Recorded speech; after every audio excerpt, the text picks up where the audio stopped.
You vile woman. Even as a ghost, I will never let you go. I cursed helplessly, watching Emma Lewis walk away with a triumphant smile. My world, my home, everything had been destroyed by her. The icy river water kept flooding my mouth and nose, suffocating me.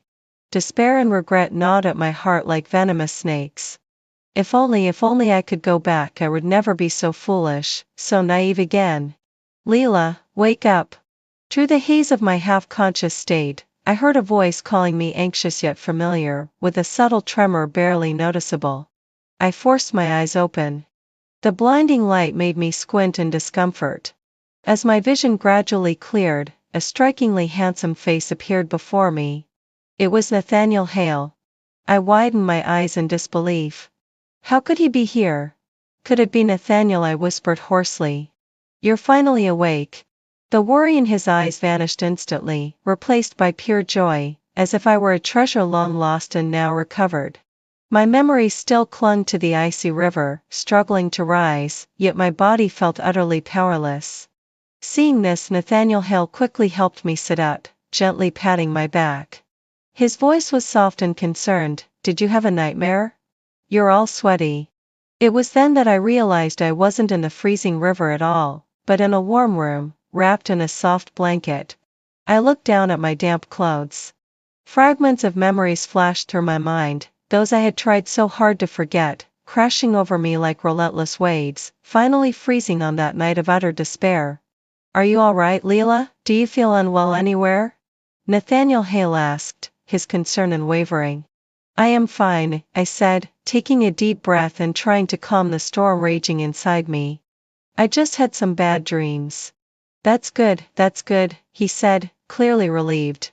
He reached out to wipe the cold sweat from my forehead, but I instinctively pulled away. His hand froze my jaw, a flicker of hurt crossing his eyes. I couldn't bear to meet them, afraid I might see even the slightest trace of pity or sympathy. I lowered my gaze, clenching my fists so tightly that my nails dug into my palms. The pain grounded me. If fate had granted me a second chance at life, I would never make the same mistakes again. This time, those who had hurt me would pay. Leela, you. Knock, knock, the urgent banging on the door cut him off. Caleb, are you in there? I made your favorite sweet and sour ribs. Come out and try them. The voice outside was sickeningly sweet, like needles pricking my eardrums. I looked at Nathaniel Hale.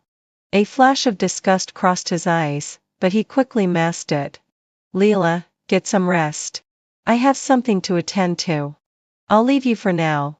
With that, he hurriedly left without looking back. I watched his retreating figure, a bitter smile curling on my lips. I forced myself up from the bed, my body weak, and walked to the window. Downstairs, the happy couple laughed and held each other. Caleb Morgan with his arm around Isabel Hart. And the wife he once held so dear in his hands was abandoned, left to watch my life fall apart. Leela Monroe, mark my words, this is all your own doing. Isabel Hart's voice seemed to echo in my ears, her arrogant, malicious expression burned into my memory. No matter how I tried, it wouldn't fade. I clenched my fists tighter. Blood seeped between my fingers, yet I felt no pain. The lessons of my past life had left me numb. This time, I would not be a pawn to be toyed with. Those who had wronged me would pay. I took a deep breath, forcing myself to stay calm.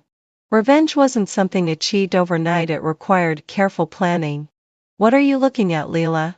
A familiar voice came from behind. I turned to see Emily Johnson, worry etched across her face. Nothing, I forced a smile, not wanting her to worry. You look pale. Are you feeling unwell? Emily stepped closer, concern deepening. I shook my head.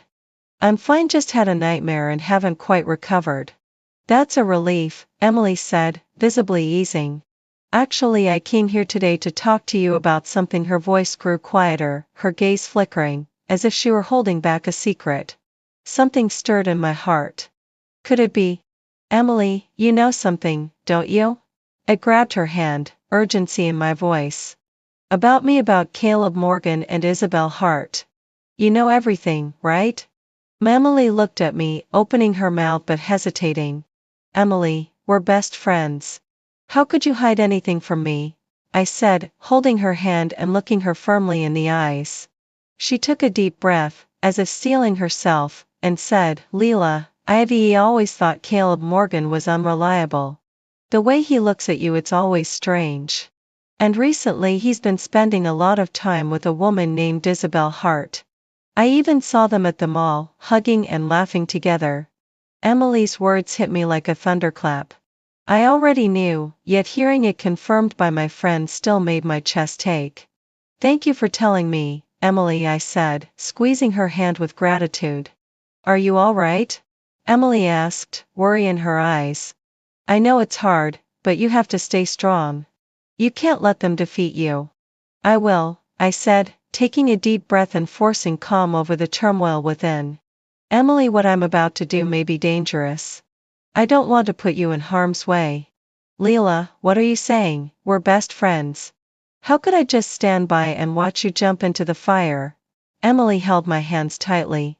No matter what, I'll support you unconditionally. I looked at Emily's determined eyes, a warm surge of gratitude flowing through me. I took a deep breath, finally gathering the courage to reveal my rebirth experience to her. Emily Johnson was speechless for a long time after hearing my story, utterly shocked. Lilith, this is unbelievable. Her eyes were wide with disbelief. You really were reborn? I nodded. It's true, Emily. I need your help now. Will you help me? Of course, Emily replied without hesitation. Tell me what to do. I shared my plan with her, asking her to help gather evidence against Caleb Morgan and Isabel Hart. She agreed immediately, promising to do everything she could to assist me. Meanwhile, Nathaniel Hale was working behind the scenes. Using his family's influence, he began investigating Caleb Morgan's business dealings. It didn't take long for him to uncover serious financial irregularities in Caleb's company, along with evidence of illegal transactions. Everything was unfolding exactly as I had planned. The flames of revenge were burning fiercely in my heart. Leela Monroe, you've seemed different lately. Amelia Cross regarded me with a half smile, her eyes glinting with malice. Her words made my heart skip a beat. She had noticed my change. I forced a calm smile, masking my inner storm. Is that so? Maybe it's just the stress from work lately. Oh? I thought it might be because Caleb Morgan has been spending so much time with that Isabel Hart, making you uncomfortable, Amelia said with a sly, almost cruel tone. I couldn't help but sneer inwardly. Amelia Cross had always enjoyed watching me suffer. In my previous life, she had whispered about Caleb and Isabel's affairs in my ear, pushing me to despair, leading me to lose my sanity, and allowing them to trap me and destroy my family. This life, I would never let her succeed. You needn't trouble yourself with my affairs with Caleb Morgan, I said coolly. I have other matters to attend to. With that, I turned and walked away, ignoring Amelia Cross entirely. I knew she wouldn't give up so easily. She would try every trick to ruin my reputation and make me powerless in the family. Sure enough, within a few days rumors began circulating about me, that I was cold, unapproachable, even that I was bad luck for my husband. I paid no mind to these baseless claims. I focused on quietly gathering evidence against Caleb Morgan and Isabel Hart, waiting for the perfect moment to strike. I knew that to utterly defeat them, mere rumors wouldn't be enough. I needed solid, undeniable proof to ruin them completely. Emily Johnson and Nathaniel Hale brought good news in the meantime. Emily had captured intimate photos of Caleb and Isabel together, while Nathaniel had obtained evidence of Caleb's illegal activities. Everything was falling into place according to my plan. I could almost see the dawn of victory. That evening, the family held a grand banquet. Caleb Morgan and Isabel Hart attended, smiling their practiced smiles. I looked at them, my heart cold with contempt. It was time they would pay for their deeds. I opened my phone and found the photo, Caleb Morgan and Isabel Hart embracing at the hotel doorway. The banquet hall was filled with clinking glasses and murmurs of conversation. I wore a simple black gown, my hair elegantly pinned up, my makeup flawless, but it couldn't conceal the cold fire in my eyes. My gaze remained fixed on Caleb and Isabel, performing their charade of a happy couple for my family. I saw Emma Lewis by their side, wearing a fawning smile, as if she had completely forgotten that I was her sister. Leila Monroe, what are you doing standing there? Aren't you afraid people will laugh at you? Amelia Cross's sharp, sneering voice came from behind, dripping with mockery and disdain. I turned slowly, fixing her with a cold stare. A faint, icy smile tugged at my lips. I'm not afraid of people laughing. Some people, though, it's those who have done shameful things who should be afraid. My words drew the attention of everyone around. Caleb and Isabel glanced my way, their eyes betraying a flicker of panic quickly masked by feigned composure. Leila Monroe, stop spreading lies. Leila stepped forward to defend Caleb, pointing at me. Why are you slandering my husband? What proof do you have? Proof? I have plenty, I said, raising my phone. The screen displayed the incriminating photo. Is this enough? The moment the photo was revealed, the banquet hall fell utterly silent. Everyone stared at Caleb and Isabel, shocked. Their faces drained of color, their eyes flickering nervously, unable to meet mine. No, this isn't real, the photo is fake. Isabel Hart screamed, attempting to snatch the phone from my hand, but I easily dodged her. Fake. You dare claim that the people in this photo aren't you and Caleb Morgan? I sneered, handing my phone to Nathaniel Hale. Nathaniel, show everyone the shady dealings of Caleb Morgan's company. Nathaniel took the phone and operated it with practiced ease. Soon, the projector illuminated the banquet hall with evidence of tax evasion, bribery, and other illicit activities by Caleb Morgan's company, each revelation more shocking than the last. This is impossible. Caleb Morgan's face drained of color, his lips trembling, words failing him. Caleb Morgan, what more do you have to say? I stepped closer, my voice icy as frost. You not only betrayed our marriage, but you've committed countless crimes. You are nothing but scum. My words hit him like a hammer to the chest. He collapsed weakly to the ground, his eyes vacant, as if his soul had been ripped away. No, Caleb Morgan isn't like this. Don't believe her, she's out for revenge, it has to be. Lewis shouted hysterically, but in the face of irrefutable evidence, her words fell flat. No one believed her anymore. I watched them, feeling not a shred of pity, only an intoxicating sense of triumph. Yet this was only the beginning. I would not let them off easily. They would pay dearly for what they had done. Leila Monroe, you. Emma Lewis suddenly lunged at me like a madwoman. I was prepared. With a quick sidestep, she crashed to the floor, flailing helplessly. Her hysteria only cemented Caleb and Isabel's guilt in everyone else's eyes. I looked at them impassively, as if observing two clowns making fools of themselves. Caleb Morgan staggered to his feet, pointing at me with eyes full of venom. Leila Monroe, you're ruthless. You've destroyed me, destroyed everything we had. Isabel Hart sobbed and accused me as well. Leila Monroe, how can you be so cruel? Caleb and I truly love each other. Why are you tearing us apart? I let out a cold laugh. True love, ridiculous. Your so-called love is built on lies and betrayal. Love like that doesn't deserve a blessing. Caleb Morgan's company was shut down due to tax evasion and bribery, and he was taken away by the police for investigation. Isabel Hart, deprived of her powerful ally, was exposed as a fraud and fired from her company, her reputation in shambles. They had lost everything, yet they directed all their hatred at me. Rumors about me began to spread, attacking my character. Trolls were hired online to harass and insult me relentlessly. My life descended into chaos. Threatening calls and messages flooded in, wreaking havoc on both my work and personal life. Wherever I went, people pointed fingers, as if I were the ultimate villain. Leila Monroe, you won't end well, we'll make you pay. One night, I received a call from an unknown number. The voice on the other end was chillingly sinister, Caleb Morgan's, and it sent a shiver down my spine. I hung up, heart racing. I knew Caleb and Isabel were desperate, capable of anything. I strengthened my personal security, but I had still underestimated their madness. Leila Monroe, watch out. One afternoon, while walking home alone, a black car suddenly sped out from the side, aiming straight for me. The screech of brakes rang in my ears. Instinctively, I shut my eyes, bracing for the pain. But it never came. Instead, I felt a powerful force pulling me away.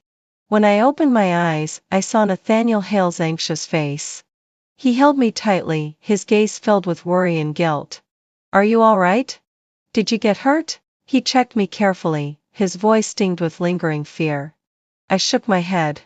Before I could speak, my grandfather, Leila Monroe Sr., appeared not far away, his face dark as iron, eyes blazing with fury. "This is outrageous," he roared. Then he turned to his bodyguards. "Bring those two here immediately." Soon, Caleb Morgan and Isabel Hart were escorted over. Their clothes were disheveled, faces pale with terror, their arrogance entirely gone. "Grandfather, please, have mercy, we know we were wrong," Isabel sobbed, attempting to win sympathy with her tears. But Leila Monroe Sr. remained unmoved. He snorted coldly. "The mistakes you've made cannot be erased with a simple apology."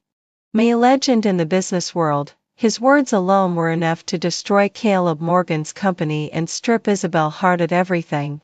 Before the might of the Hale family, they were like two ants, powerless and defeated. Everything they had once owned turned to dust. I watched them in their downfall, but felt no satisfaction, only an endless, bitter sadness. This farce was finally over, yet what I had lost could never be recovered. "Don't be afraid. It's all over now," Nathaniel Hale said softly, taking my hand in his. His touch was warm and steady, as if it infused me with endless strength. With Nathaniel Hale and my grandfather by my side, I gradually emerged from the shadows and began rebuilding my life. I returned to the company, working diligently to prove myself through my own abilities. I started learning new skills, enriching my life, and becoming more independent and confident. When my parents learned about everything I had gone through, their usual coldness and prejudice vanished, replaced with remorse and sorrow. "Leila, it's our fault. We were wrong to doubt you." My mother wept uncontrollably, holding me tightly as if she wanted to fuse me into her very being. My father stood nearby, his usually stern face filled with guilt. He opened his mouth as if to speak, but no words came out. Instead, he gently patted my shoulder. I knew then they truly realized their mistakes.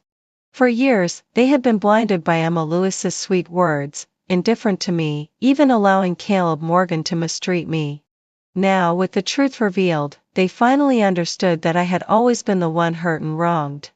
I forgave them. They were my parents after all. Blood is thicker than water, and I could not harbor resentment.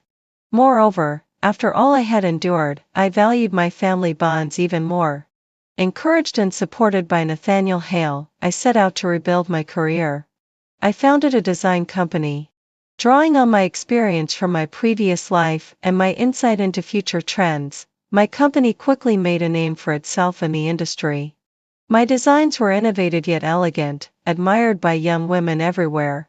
Within months, the company turned a profit and grew rapidly. "I knew you could do it," Nathaniel said, his eyes brimming with pride and love. Standing side by the floor-to-ceiling window, we gazed out over the city, hearts full of hope and anticipation. But just as I thought everything was moving in the right direction, a sinister plot began brewing in the shadows. The golden light of the setting sun streamed through the windows, stretching our silhouettes across the floor. I was elated, having just landed a major contract, and I shared the news with Nathaniel with a bright smile. "Nathaniel, see. I told you I could do it." I held up the signed contract, beaming with confidence. "Of course, my Leila Monroe is the best," Nathaniel said, ruffling my hair affectionately, pride practically radiating from his eyes. Then my phone vibrated, breaking the warm moment. I lazily opened the message and my smile froze instantly. "Leila Monroe, do you really think you can escape your past? Think again. You'll never get away." An unknown number, a familiar tone, dripping with malice and threat. There was only one person who could be behind this, Caleb Morgan. My chest tightened, a cold shiver crawling up my spine. Over the next few days, rumors began spreading throughout the industry. Some accused me of plagiarism, others claimed I had used underhanded means to succeed, and some even alleged that my company's finances were collapsing and bankruptcy was imminent. These baseless rumors spread like a virus, eroding my business. I began receiving calls canceling partnerships, and previously secured projects were put on hold. My company felt like a fragile boat tossed in a storm, on the verge of capsizing. Don't worry. I'll find out who's behind this, Nathaniel Hale said, holding my hand tightly, his eyes burning with determination. Who else could it be but Caleb Morgan? He's harboring a grudge, seeking revenge. I ground my teeth, anger and frustration surging through me. Just then Emily Johnson burst into my office, flustered and pale. Leila Monroe, it's bad, I just saw. What happened? Calm down, tell me slowly. I steadied her and handed her a glass of water. Molly drew a deep breath, trying to compose herself. I just saw Caleb Morgan with Isabel Hart. They were behaving intimately, like they were plotting something. My heart sank. Caleb Morgan and Isabel Hart. How could they be together? Were these rumors they're doing behind the scenes? Are you sure you didn't misread it? Nathaniel's expression grew serious. I'm sure. I saw it with my own eyes. They were in the CIF below the company building, Emily insisted. I understand, I said, taking a deep breath, forcing myself to stay calm. Thank you, Emily. After she left, Nathaniel and I exchanged a glance, each seeing the burning anger mirrored in the other's eyes. It seems we've underestimated just how shameless Caleb Morgan can be, I said through gritted teeth. Nathaniel snorted, his eyes glinting with a hard edge. If he wants to play games, then we'll play along and make sure he loses. A few days later, a grand business gala was held at a five-star hotel downtown. Nathaniel Hale and I attended as invited guests. The hall was filled with clinking glasses and murmurs of conversation, stylishly dressed elites mingling and laughing. We moved through the crowd, outwardly composed, while secretly standing for Caleb Morgan and Isabel Hart. Finally, in a secluded corner, I spotted them. Caleb Morgan was dressed in a crisp, tailored suit, his face wearing a false, polished smile as he chatted and laughed with a few businessmen. Isabel Hart, in a fiery red gown, flitted through the crowd like a butterfly, flirting with various men. Looks like they're planning to use this gala to spread more rumors and sabotage my company, I thought coldly, a sneer tugging at the corner of my lips. Don't worry. We'll take our time, Nathaniel Hale said, lightly patting my hand, signaling me to stay calm. We held our glasses, moving quietly and deliberately toward Caleb Morgan and Isabel Hart. Long time no see, General Manager Morgan. Nathaniel Hale said with a pleasant smile, approaching Caleb with his glass in hand. Caleb hadn't expected us to appear. A flicker of panic crossed his face, but he quickly masked it with composure. Hale, long time no see. I heard you've recently started a new company. Congratulations, Nathaniel said, clinking his glass lightly against Caleb's. Oh, it's nothing. Still in the early stages, nothing compared to Hale Enterprises, Caleb replied with a hollow smile. You're too modest, General Manager Morgan. I hear you've put a lot of effort into this company, Nathaniel said with deliberate meaning. Caleb's expression flickered slightly, but he recovered quickly. Hale, you flatter me. Just then, a waiter carrying a tray of drinks passed by. Nathaniel subtly bumped the waiter, causing a glass of red wine to spill all over Isabel Hart. Ah, Isabel shrieked, drawing the attention of everyone nearby. I'm so sorry, I didn't mean to, the waiter stammered. Isabel's face twisted in frustration, but she froze when she saw me and Nathaniel standing nearby. Well, if it isn't Miss Isabel. Careless of you, isn't it? I stepped forward, feigning concern. Isabel's face turned pale and red by turns, and no words came out.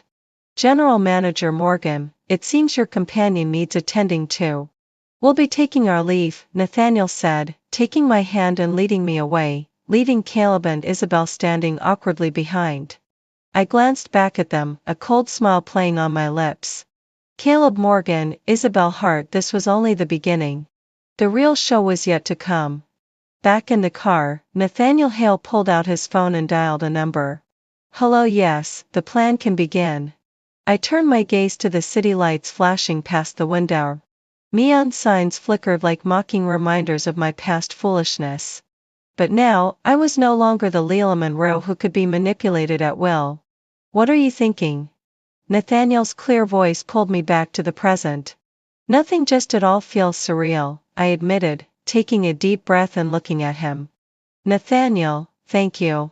If it weren't for you, I don't know how I could ever clear my name. Silly girl, why are you thanking me? He ruffled my hair, his eyes filled with tenderness. In the following days, Nathaniel set his plan in motion. Using his family's influence, he invited key figures from the business world and media to a press conference, with me as the focal point. On the day of the press conference, I appeared in a sharp, professional suit, under the spotlight, feeling reborn. I took a deep breath and began to speak, revealing the full truth about Caleb Morgan and Isabel Hart's conspiracy, and exactly how they had pushed me to the brink. Every word carried weight, striking like a hammer on everyone's hearts. I displayed all the evidence, photos, recordings, videos, every piece enough to pin Caleb Morgan and Isabel Hart on the pillar of shame. Reporters in the audience frantically clicked their cameras, the flashes nearly drowned me in light.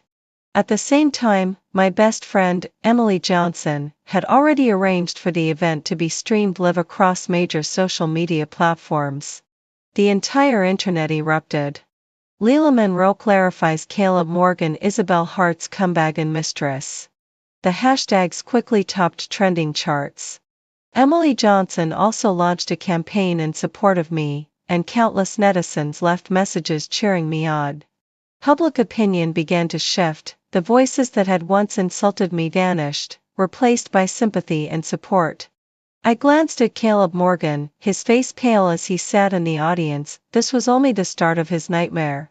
Finally, my eyes fell on an elderly man sitting in the corner, the true patriarch of the Hale family, Nathaniel's grandfather. He gave me a small, approving smile.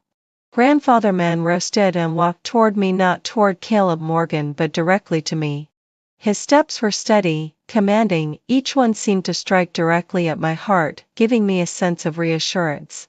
He reached my side, gently patted my hand, and turned to face the crowd. His cloudy eyes gleamed with unmistakable authority. My name is Hale, he announced, with a slight teasing lilt in his tone, yet undeniably powerful. And this young lady is my neighbor. He paused, letting his words sink in. What happens today, I'll personally handle. The weight of his words struck everyone present like a thunderclap. Grandfather Monroe was serious now. Caleb Morgan's face darkened even further.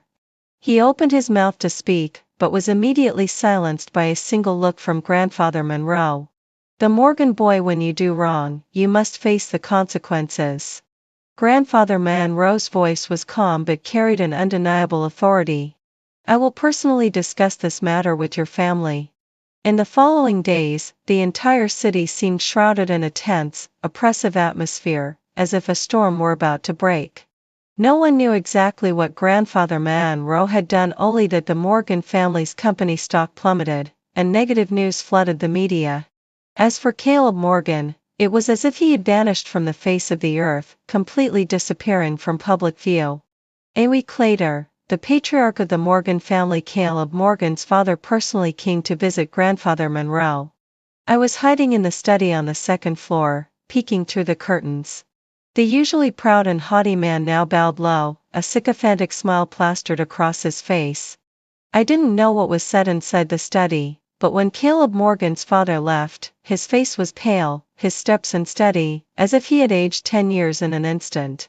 The next day, the Morgan family issued a public statement, admitting to Caleb Morgan's wrongdoing and offering me a formal apology, promising never to interfere in my life again. At the same time, Caleb Morgan's company declared bankruptcy. The once mighty Morgan family crumbled overnight. I held the newspaper in my hands. There was no satisfaction in my heart, only a profound sadness. I had won this battle, but at a cost. Are you okay? Nathaniel Hale asked, coming to my side, his voice gentle. I shook my head and set the newspaper aside, turning to look out the window. I'm fine. All of this, it's just the beginning. I'm going to start over. I'm going to. What are you going to do? Nathaniel asked, his eyes full of encouragement and anticipation. I took a deep breath, my voice firm.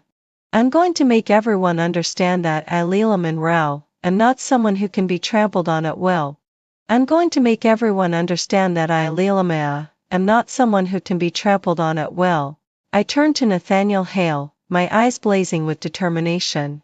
I believe in you, Nathaniel said softly, holding my hand. I'll always be by your side to support you. With the Morgan family situation resolved, I poured all my energy into my work.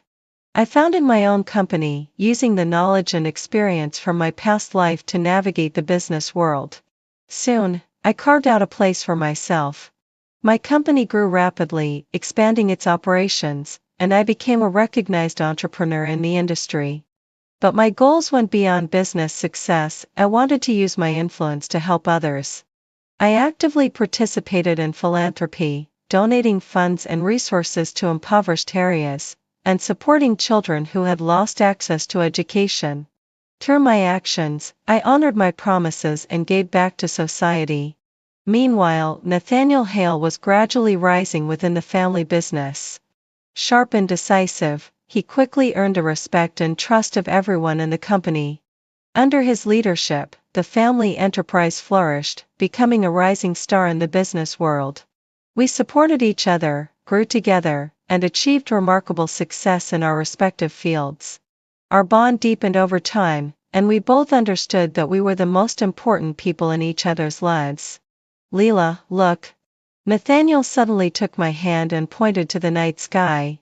I looked up to see a vast expanse of stars twinkling brilliantly, forming a breathtaking river of light. It's beautiful, I whispered. Yes, just like our future full of endless possibilities, Nathaniel said, gazing at me tenderly. Leela, would you? His words were cut off by the sudden ringing of my phone. I glanced at the screen. It was Emily Johnson. Hello, Emily, I answered. Her excited voice came through the line. Leela, guess who I just saw? Your sister, Emma Lewis. She's in a terrible state now. I listened as Emily described Emma Lewis's fallen circumstances, and I felt nothing, no satisfaction, no joy. The cruelty she had once wielded now returned to her tenfold.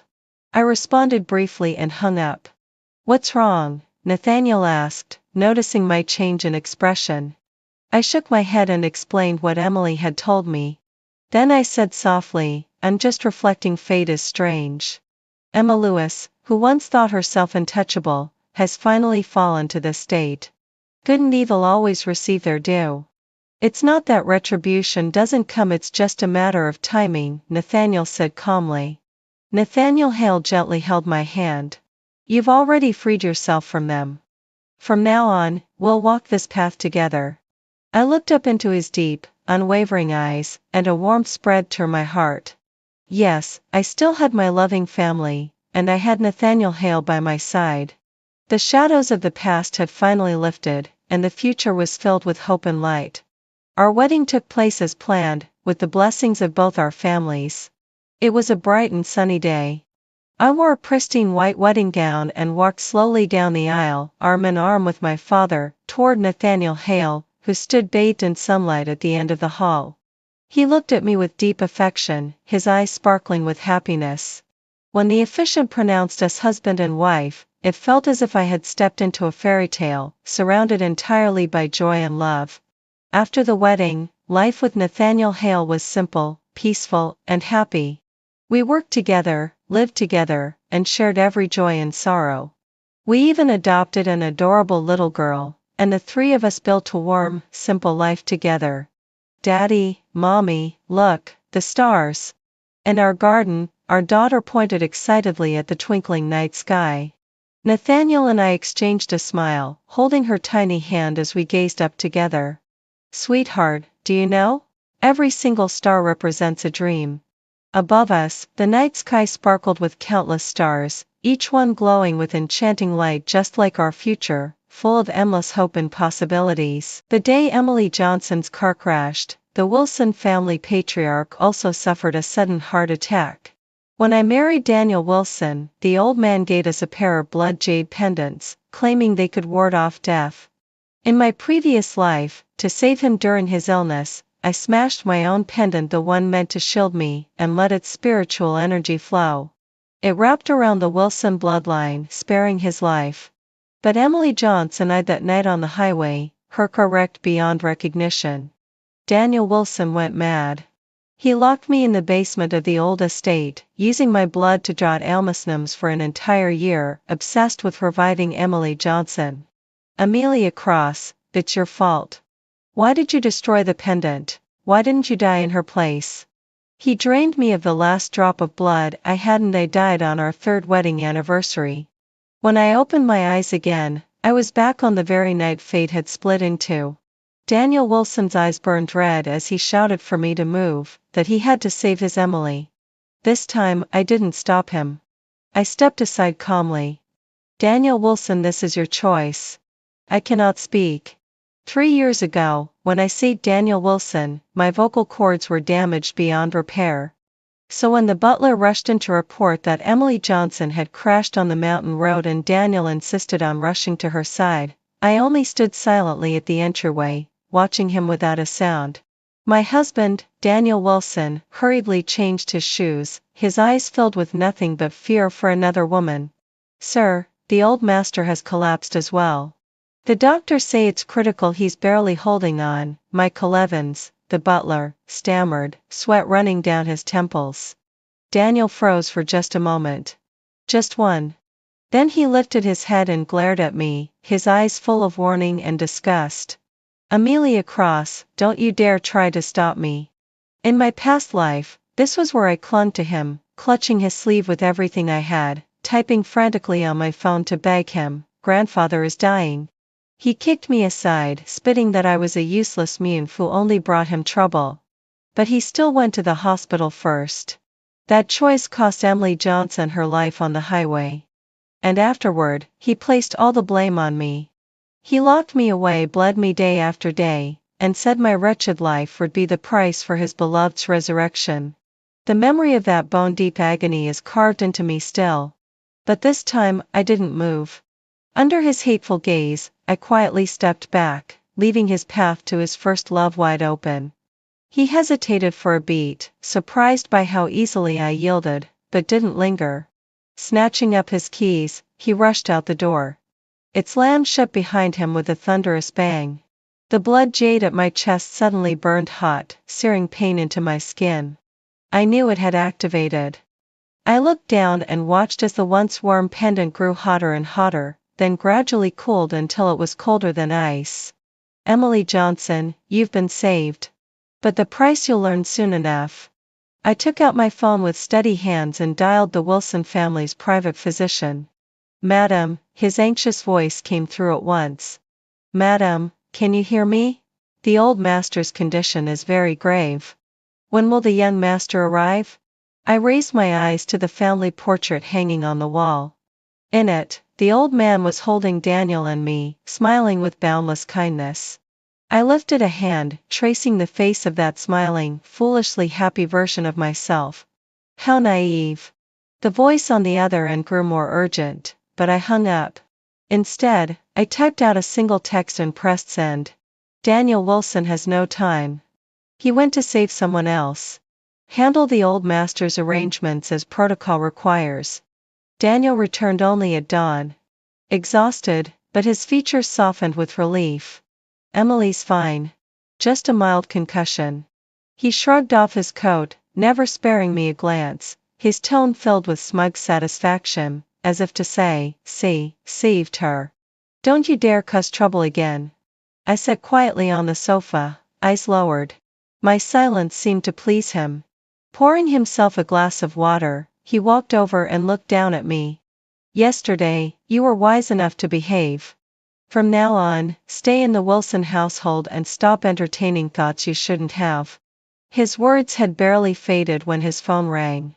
The hospital. His expression changed in an instant. What? That's impossible. What the hell were you people doing? He roared into the phone, his handsome face twisting with fury. When he hung up, his bloodshot eyes pinned me like knives. Grandfather is gone. His voice cracked, hoarse with disbelief. I slowly lifted my head, meeting his gaze without flinching. Shock, grief, then suspicion flickered in his eyes. You were home all night. I nodded. He stormed closer, gripping my wrist in a crushing hold. You'd better not be lying to me. Then he shoved past me and stumbled out the door off to the hospital, desperate for one last look at the man who had already slipped away. But he was too late. The funeral was hurried and heavy, the Wilson estate shrouded in grief. The moment my mother-in-law, Daniel's mother, saw me, she broke. She rushed at me, her hand cracking across my cheek with all her fury.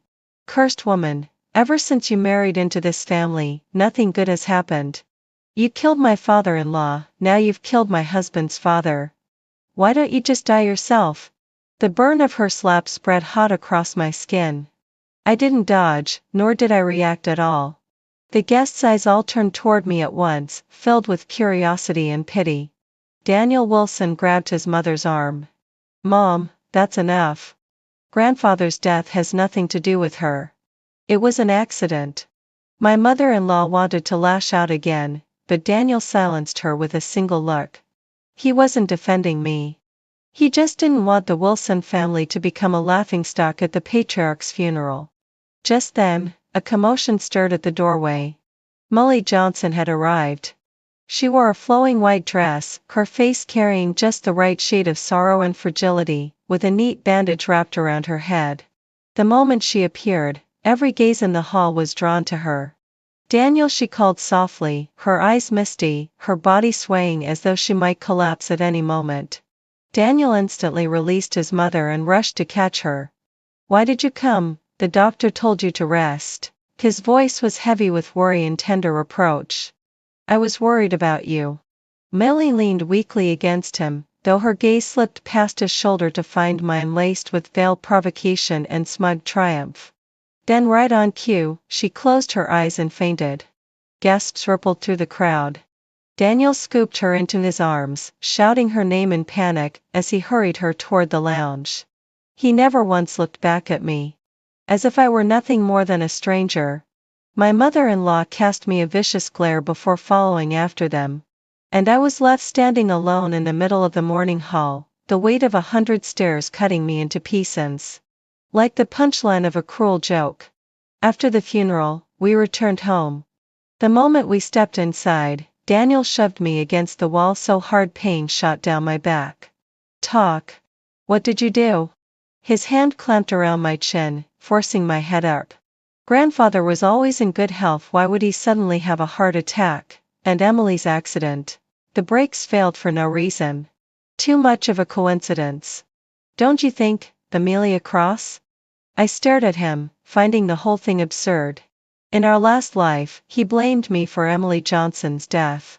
In this one, he blamed me for his grandfather's. In Daniel Wilson's world, was every misfortune somehow my fault? I couldn't even be bothered to defend myself. I only looked at him, cold and silent. My silence infuriated him. He grabbed at the red cord around my neck, yanking it hard. Give me the jade pendant. I knew exactly what he wanted. The blood jades, an ancestral pair said to ward off death. One had been left with me, the other with him. On our wedding day he had given his pendant to Emily Johnson right in front of me. Amelia, he had said, Emily's health is fragile. She needs this more than you. Now he suspected I had used my pendant against his beloved Emily and his grandfather. The cord snapped under his force, but he found nothing. All that hung there was a simple peace charm I had asked for at a temple. His expression darkened instantly. Where's the real one? I spread my hands, wordlessly telling him I didn't know. He laughed bitterly, then pressed his fingers around my throat, pinning me hard against the wall. Don't play games with me, Amelia Cross. Where is it? Where did you hide it? Air fled my lungs, but strangely, I felt no fear. I only looked at him, this man I had loved for 10 years, and hated across 2 lifetimes. Just then, the doorbell rang. Daniel released me with a growl and stalked off to answer it. On the doorstep stood Emily Johnson, immaculate in her makeup, holding a thermal container. Daniel, she said softly, I was worried you wouldn't eat, so I made you some soup. She stepped inside and immediately noticed the red marks on my throat, my disheveled collar. Her eyes flickered with satisfaction. Oh my, Amelia Cross, what happened? Did you and Daniel have a fight? She set the container on the table and as naturally as breathing, slipped her arm through Daniel's. Daniel, don't be too harsh on her. Amelia can't speak, she must be miserable inside. Try to be more patient with her. Her words sounded like sympathy, but every syllable from the flames. The perfect little tea master, this was exactly what she was. Daniel's face darkened even further, just as she accidentally noticed the broken cord at my neck. Oh? Amelia, where's the jade pendant you've worn all these years? She asked with feigned surprise. Then she turned to Daniel, tears welling instantly. Daniel, don't tell me you suspect her. How could Amelia do something like that? The more she pleaded, the deeper his suspicions grew. He turned his gaze on me, sharp as blades. Amelia Cross, I'll ask one last time. Where is it? A bone-deep weariness washed over me. I turned to walk away, but Daniel yanked me back and turned me onto the sofa. You're not going anywhere. Not until you give me an answer. Emily let out a perfectly timed cry, rushing forward as if to shield me. Daniel, don't be like this, you'll frighten her. Her hand brushed against my wrist accidentally, where I wore a bracelet. It was my grandmother's keepsake, a flawless piece of white jade. Her eyes lit up at once. Amelia, this bracelet is gorgeous. She tugged at it, her tone syrupy sweet. Why don't I keep it safe for you? I'd hate for it to get damaged. I yanked my hand back with all my strength. This bracelet was my bottom line. Emily Johnson hadn't expected such a fierce reaction. She froze, then quickly lowered her eyes, tears welling up in false grievance. Amelia Cross, I didn't mean anything by it, I just thought. Enough. Daniel Wilson's furious roar cut her off as he shoved her protectively behind him. Amelia, you're completely unreasonable. Emily was just trying to help, and this is how you treat her. I knew it, you're hiding something. He lunged forward, seizing my wrist, trying to wrench the bracelet off. Did you hide the pendant in here, is that it? I struggled desperately. This bracelet wasn't his, it was my grandmother's last gift to me. But he didn't care. He tore at it with brute force. With a sharp crack, the jade shattered. The shards cut into my wrist and into his palm as well. Blood welled up from both our wounds, dripping onto the carpet, blooming like crimson plum blossoms in winter. Daniel stared blankly at the gash across his hand. Emily Johnson screamed shrilly. Blood, Daniel, you're bleeding. I looked down at the jagged wound on my wrist, then at the broken pieces scattered across the floor. A hollow ache twisted in my chest. The only keepsake my grandmother had left me destroyed by his hand. From that day on, Daniel Wilson seemed determined to break me. He tore the house apart, overturning every drawer, slashing open mattresses, yet still found no trace of the blood jade. And when he couldn't find it, he locked me in the bedroom. Until I get that pendant, you won't take a single step out of this room. I didn't care. This so-called home had always been nothing more than a gilded cage. On the third day of my confinement, Emily Johnson came. She dismissed the servants, unlocked the door with a key, and sauntered in wearing my silk robe. She sat at my vanity as if it were her own, lifting my perfume and spraying it on herself, utterly at ease. Amelia Cross, you must hate me so much right now, don't you? She asked, watching me through the mirror. But it's such a pity you can't even curse me back. Mutes don't get that luxury. She rose gracefully and walked over, looking down at me from above. Do you know what Daniel told me? He said the only reason he married you is because you look a little like me and because you can't talk, which makes you easy to control. He said once I recover, he'll divorce you and marry me instead. She had said the same words in my last life. Back then, they had crushed me. But now, they stirred nothing. Because I knew she would never live to see that day. My lack of reaction unsettled her. Frowning, she pinched my face cruelly. Don't think your silence makes you superior. Let me tell you, the title of Mrs. Wilson belongs to me. Everything you have now will soon be mine. She leaned down, whispering in my ear so only I could hear. Even your life. Then she pulled back, producing a fruit knife from her bag. Tell me, Amelia, what do you think Daniel will do to you if I accidentally get hurt in here? Her smile was twisted as she turned the blade toward her own arm. I watched her theatrics, feeling nothing but pity. Just as the knife was about to cut, I moved. I seized her wrist and twisted sharply. The knife clattered to the ground. Emily shrieked, her face filled with disbelief. You dare lay a hand on me? I ignored her. Instead, I picked up the knife. Her bravado collapsed in an instant. As I advanced, step by step, she backed away in terror until her body hit the cold wall. What are you doing? Amelia, you're insane. If you touch me, Daniel will never forgive you. I raised the knife. Her eyes squeezed shut, her scream ripping through the room. Ah! The blade plunged deep into the wall beside her head, vibrating with the force. Her shriek cut off. When she opened her eyes, the edge gleamed less than an inch from her cheek. Her legs gave out. She slid down the wall, trembling uncontrollably. I crouched in front of her, leveled my gaze with hers, and silently mouthed two words. Wait for your retribution. Her eyes widened, wild with terror, her body shaking like a leaf in the autumn wind. I left her there, returning calmly to the bed. I picked up my book and resumed reading, as if nothing had happened. I don't know how long passed before Daniel Wilson returned. He kicked the door open and froze at the sight of Emily Johnson weeping pitifully on the floor, the knife still quivering in the wall. He rushed to her side immediately, gathering her into his arms. Emily, what happened? What did she do to you? Between sobs, she pointed at me. Daniel, she tried to kill me, she wanted to kill me. He soothed her, then rose to his feet, striding toward me. He yanked the knife from the wall, holding it tight in his hand. Amelia Cross, you've really grown bold. Stopping in front of me, he tilted the blade under my chin. Do you think I won't hurt you? The icy edge grazed my skin, leaving a trail of shivers in its wake. I lifted my eyes to him, steady and unflinching. There was no fear in me, no plea for mercy. Only emptiness. The emptiness of someone already long dead inside. That eerie calmness in my eyes seemed to infuriate him more than any resistance could.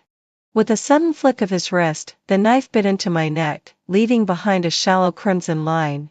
Do you believe me now? Daniel Wilson growled through gritted teeth. I could kill you right here. Behind him, Emily Johnson suddenly began to convulse with violent coughs. Her face went pale, her hand clutching her chest as though she couldn't draw in air. Emily, Daniel spun around instantly. Daniel, I can't, her voice broke, and before she could finish, she coughed up a mouthful of blood. The blood was dark red. Daniel's face drained of all color. He dropped the knife at once and lunged toward her, gathering her into his arms. Emily, what's wrong? Don't do this to me, don't you dare. But Emily couldn't answer. Her eyes rolled back, and she collapsed into unconsciousness. With a frantic cry, Daniel carried her out like a madman, leaving me alone in the room. I touched my neck. The blood had already clotted. Walking to the window, I watched his car tear away into the distance. Retribution had begun. Emily Johnson was admitted straight into the ICU. Rumors spread, sudden internal bleeding, no discernible cause, and doctors at a loss.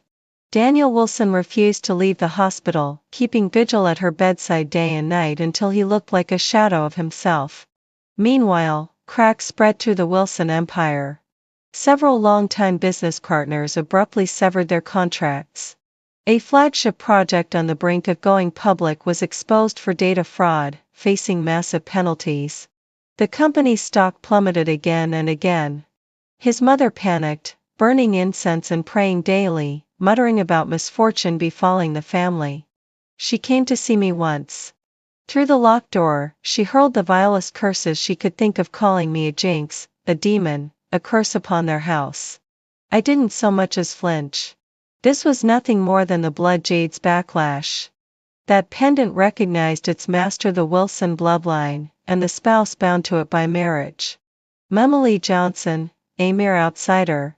She had stolen a life that was never hers to claim.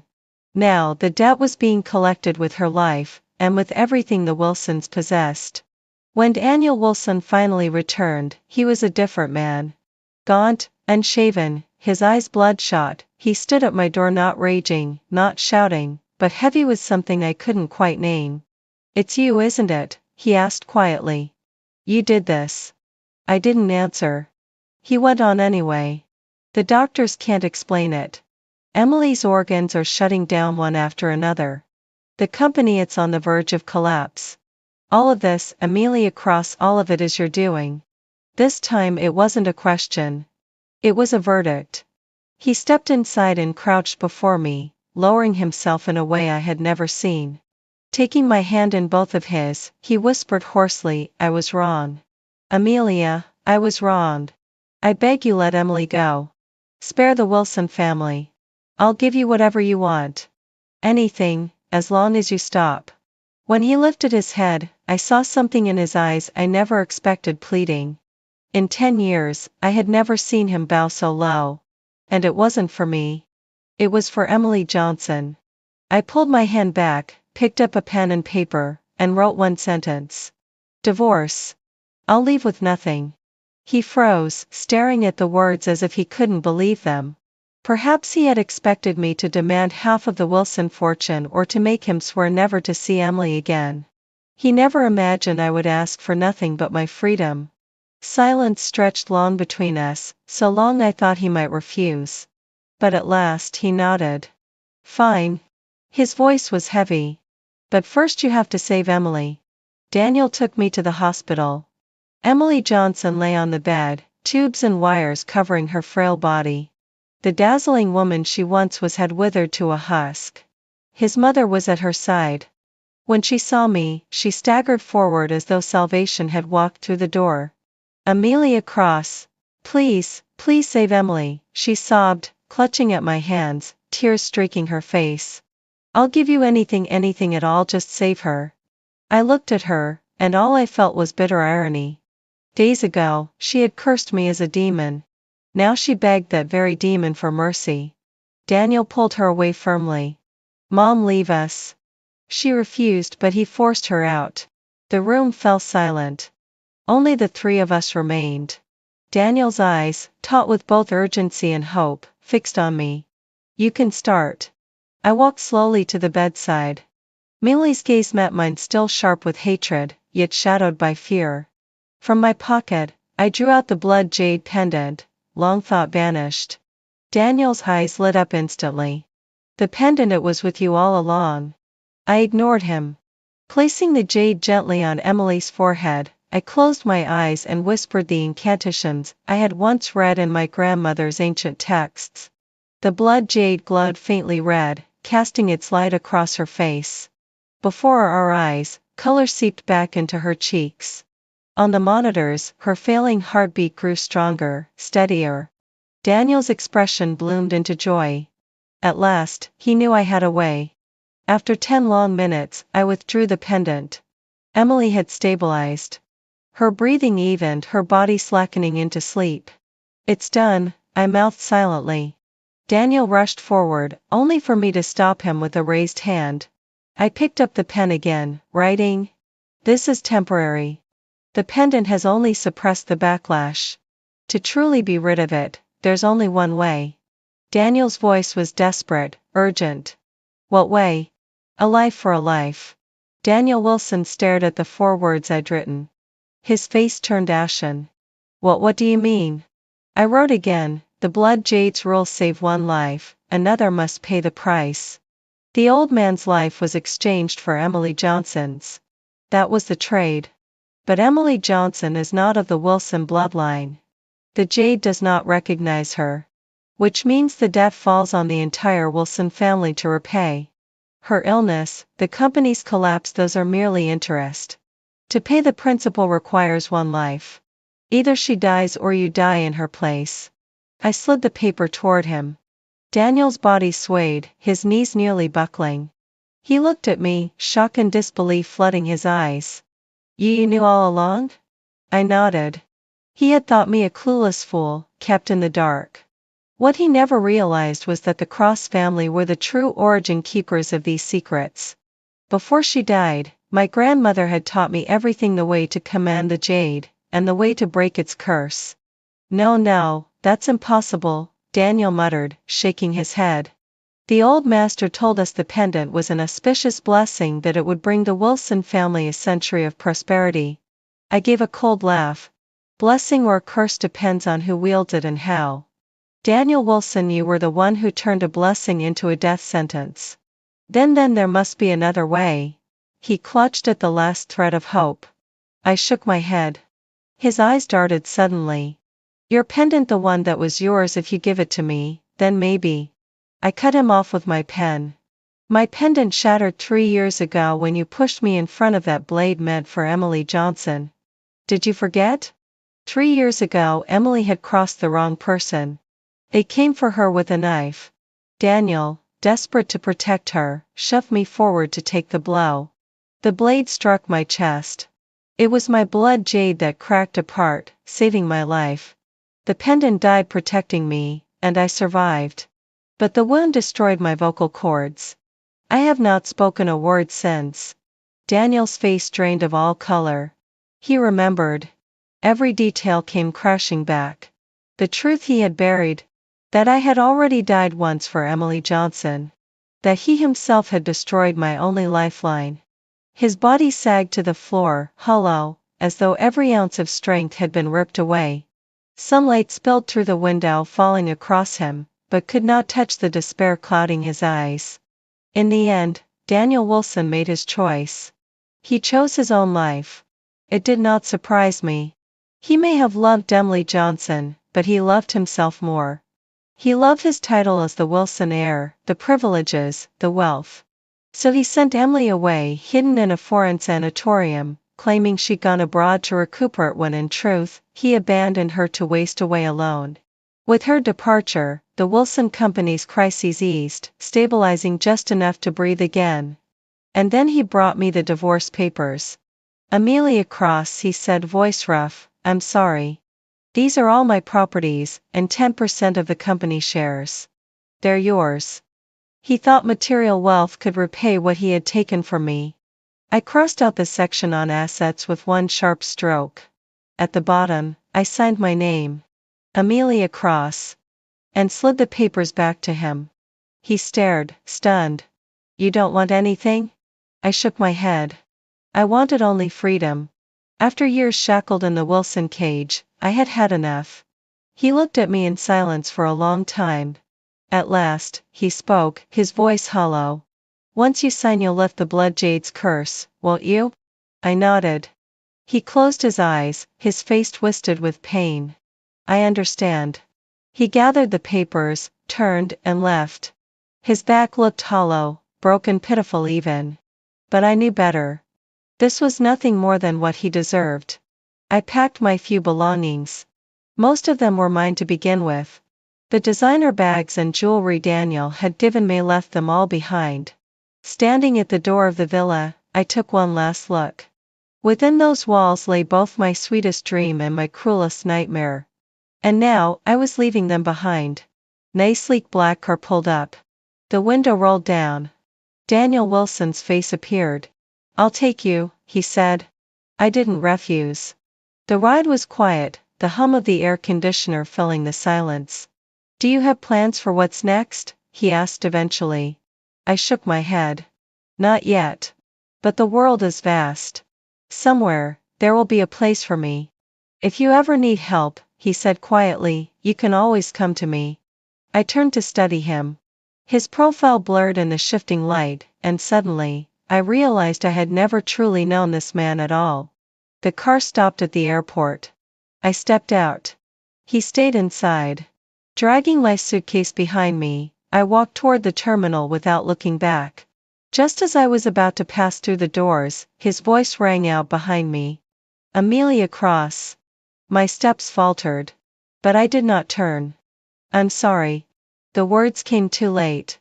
A lifetime too late. I gave no reply, only walked on. Daniel Wilson, between us, there was no bridge left. Between us, there was a life. My life. I moved to a small town in the south. The climate here is mild, with spring-like weather all year round. With my own savings, I rented a little house with a courtyard. The yard is full of flowers. I found work online as an illustrator, something I could do from home. Life was quiet, peaceful, even pleasant. For the first time, I was learning to live for myself. I also went to see a doctor. He told me the damage to my vocal cords was too severe, that the chances of recovery were slim.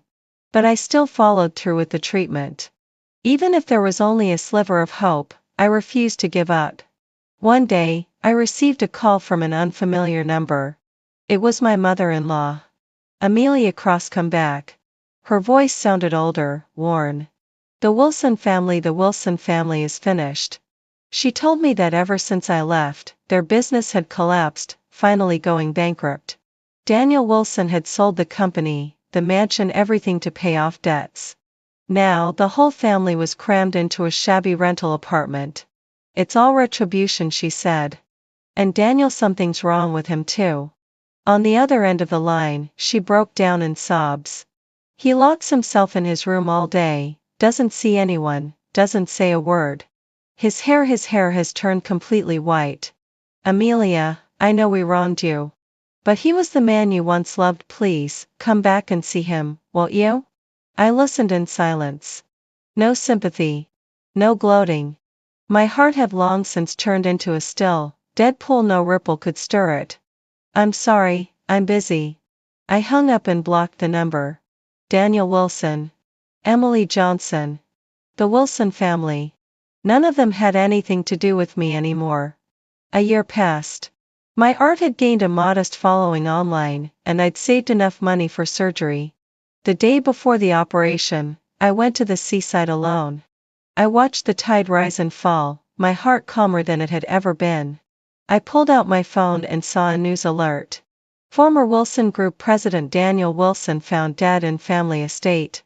The article was accompanied by a black and white photo.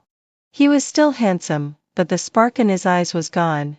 The report said he had taken his life in the marital home we once shared. In his hand he had been clutching our signed divorce papers. I stared at the screen for a long time. Then I closed it. From my neck, I removed the blood jade pendant that had been silent for so long. Once, it had been my talisman. Once, it had been my curse. With a sharp flick, I hurled it into the vast ocean. The jade sank beneath the waves, sending up a faint ripple before disappearing entirely. Like the past itself. Gone. The surgery was a success. After 2 weeks in the hospital, I could finally speak again. On the day of my discharge, the sun was bright and warm. I stood in front of the mirror, gazing at the stranger staring back at me. I cleared my throat, testing my voice. The first sound was rough, awkward. But still, I spoke my name. Amelia Cross. The words were soft, but inside me they crashed like thunder. How long had it been since I last heard my own voice? Again and again, I repeated it. Amelia Cross. Tears came suddenly, without warning. Not from sadness. Not from pain. But from rebirth. I stepped out of the hospital, letting the sunlight bathe me. The streets were alive, crowds bustling, traffic flowing. The world was still vibrant, still loud, still beautifully alive. I breathed deeply, the air carrying the scent of grass and sunlight. It felt good. I pulled out my phone and booked a ticket north. I wanted to see the Snundameta. The pure white world I had drawn countless times in my sketchbooks, yet never witnessed with my own eyes. A new world. One that belonged only to me. To Amelia Cross. And it was waiting for me.